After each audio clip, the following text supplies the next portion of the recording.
રાજકોટ જિલ્લાના ધોરાજી ખાતે આવતીકાલે યોજાનાર નગરપાલિકાની ચૂંટણીને લઈને પોલીસ એલર્ટ બની છે. ધોરાજીમાં 9 વોર્ડમાં 36 બેઠકો માટે આવતીકાલે મતદાન યોજાવા જઈ રહ્યું છે.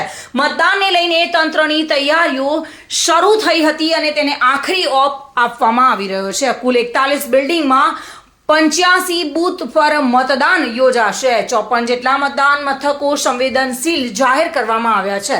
ધોરાજી પોલીસ દ્વારા શહેરભરમાં ચૂંટણી પહેલા ફ્લેગ માર્ચ યોજવામાં આવી હતી. જોકે રાજકોટ જિલ્લાના ધોરાજી ખાતે આવતીકાલે નગરપાલિકાની ચૂંટણીને લઈને પોલીસ એલર્ટ જોવા મળી રહી છે.